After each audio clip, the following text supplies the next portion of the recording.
Hello, welcome. My name is Roland. Today I want to talk about meditation, one of my favorite topics, because it's everything. It's everything.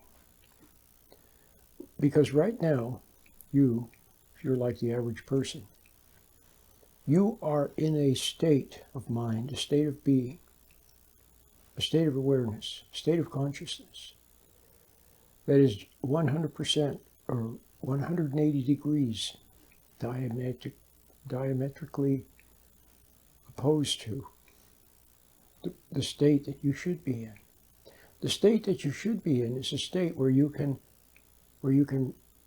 realize things, where you can understand. Christ talked about people who see but do not perceive, who hear but do not understand. And that's exactly the state that you are undoubtedly in. You are lost in your imagination, lost in thoughts of worries, doubts, fears, reminiscing, reliving the past, worrying about the future, planning, scheming. Some daydream. It's like a dream, a daydream. And things happen. And the other thing you are emotional. You react to everything. If there's a little delay in traffic, if a little something different happens or somebody looks at you funny, or every little thing you react to. You listen to the radio, you react to it. So everything you react to. So you're reactive, emotional, and lost in daydreams, lost in thoughts. And what state is that? That is the hypnotic state. You don't even realize that you're hypnotized. People who are hypnotized, they react to every little cue that they're given by the hypnotist. He says, do this, and they do it. Do that, and they do it. And he says, when I snap my fingers, you'll wake up. But then when you see a red tie, then you'll want to scratch your nose. And then they see the red tie and they scratch their nose. He says, if they're on the stage, you've seen them on stage. I know you have. You've seen them. You can watch them on YouTube. You don't have to go to a live performance. They have hypnotic demonstrations. The hypnotist hypnotizes people. He finds the ones that are the most suggestible. Of course, he uses them. But we're all suggestible, okay? So then he says, well, it's cold. Then they start shivering. They actually shiver. Or he says it's hot, and then they start sweating and loosen their collar and start wiping their forehead. Their body literally obeys the commands. So that's the state you're in. And they're lost in daydreams. See, the hypnotist paints a word picture for them. Well, you're standing on the snowy side of a mountain in Antarctica, and the snow is white, and the snow is coming down, and he paints a picture for them, and they picture it in their mind, and then they react to it. That's what you do. You react to every little thing. Every little thing is a stimulus. Somebody cuts in front of you when you're driving, and you become angry. It's as if they were the hypnotist, and they knew that if they cut in front of you, it would make you angry. And so you do exactly what they wanted you to do. You get angry. Some little thing happens and you're upset. Oh, why this, why that? So I don't have to belabor the point anymore. It's quite obvious that you are in that state. So a proper meditation will bring you back to awakeness. Instead of being lost in your hypnotic daydream, you'll be awake. But more than that, it also can bring you back to awareness. Awareness of God. See, you can only be aware of God when you are in an aware state. Now, from time to time you are in an aware state, but you don't realize it. And you flee from it. Do you know when you're in an aware state? Well, there's two times. But the main time is when you feel a little bit of conscience over something or a little bit of anxiety over something. You got angry at your partner or at your kid, and afterwards you feel bad. You knew you shouldn't have gotten angry at him. You knew you blew it. So you feel a little bit bad. Well, that's your conscience. You are actually aware of the truth, but you don't like that. So you escape into daydreaming, or you distract yourself, or you reach for your iPhone, or you blame them. It's their fault. Something. Some rationale, some excuse. See? Well, then the question is, why did you yell at them, and why did you get angry in the first place? Do you really want to be angry? No, but you do anyway. So what's wrong? So something is wrong. You're not in control of your life. So proper meditation brings you back to reality. Instead of being lost in daydreams and nightmares and worries, you're in reality where the birds are singing. Okay. And you can actually become aware of God's presence. It's the most wonderful thing. I'm sure you've heard that God is everywhere. You can become aware of His presence, of His warmth, of His love, of His light. And it's beautiful. All you have to do is learn to be still. It says in the Bible, quite beautifully and succinctly, God, through His prophet, said, "Be still and know that I am God." When you are still, instead of escaping into the imagination and going round and round in a squirrel cage of thinking, instead of playing God, always trying to figure everything out, trying to make something happen, trying to prove to someone that you're a nice person, instead of all of that stuff, you just sit quietly. And you become aware. Okay? Now, that's the beginning. That's the beginning.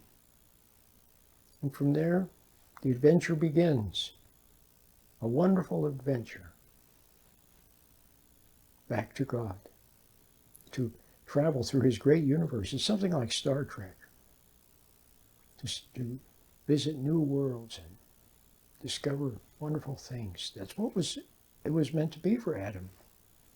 He lived in paradise. All he had to do was a simple thing. Just God told him not to eat of that forbidden fruit. That's all he had to do. Well, now we have a new Adam. Christ came. So now, and He lived a perfect life. He never hated anyone. He always did God's will. See, He helped people. And He brought the kingdom of God to earth. And for those people who loved Him, see, around Him you become aware. You can't help but be aware when He's there. But some people didn't like that awareness. So they fled from Him. See, but others did. And those, God gave them the power to become the children of God. Very beautiful. So that's where you're at now. Do you want to keep living a life of reacting, being upset? And what does being upset do to your glands, to your heart, your kidneys, your stomach, your nervous system, your blood vessels? What is being upset all the time? What does that do for you? It doesn't do you any good. And it ruins relationships, and it makes you unaware, and you make mistakes. Wouldn't it be better to sit quietly and become aware? Awake and aware. And not only that, but to realize the presence of God. And then to really begin to live your own life instead of the life that others have made for you through all of your reacting. and all of your upsets. And see, it puts you into an egocentric state of mind where you are constantly worried about this and guilty about that and nervous over this and trying to make this happen. It's like playing God. But when you play God, then you what? You acquire guilt. It's a proof that there is God.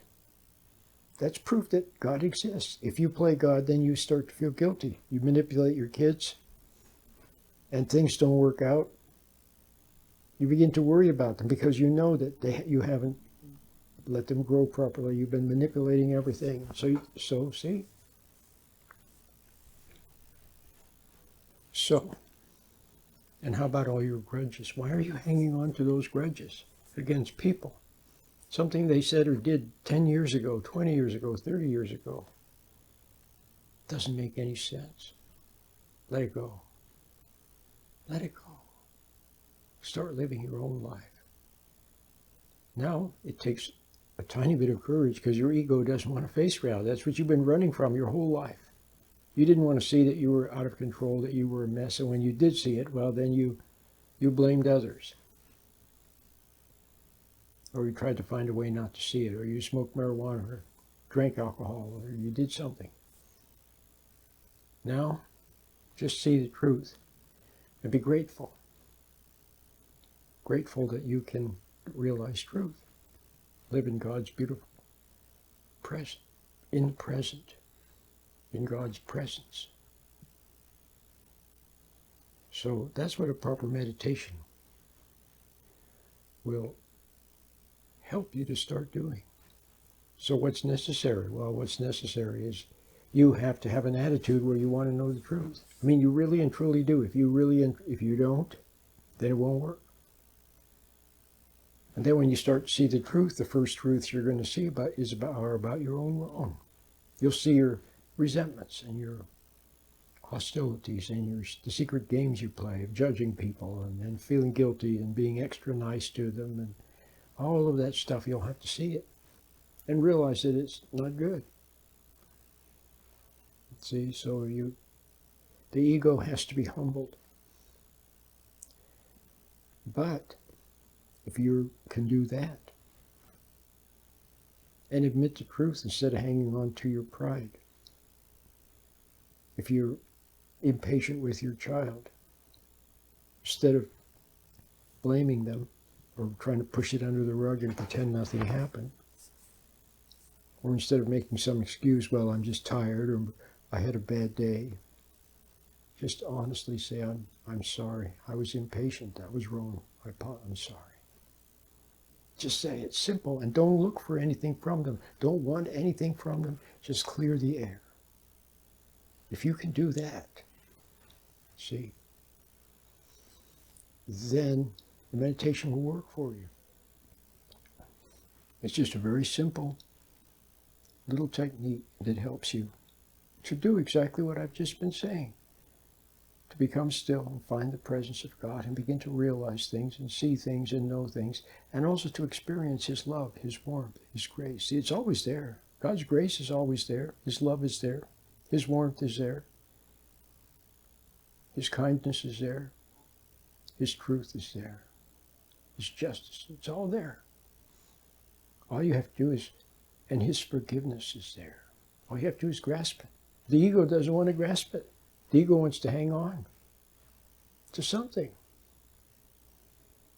See? Well, but if you're willing to be still and let God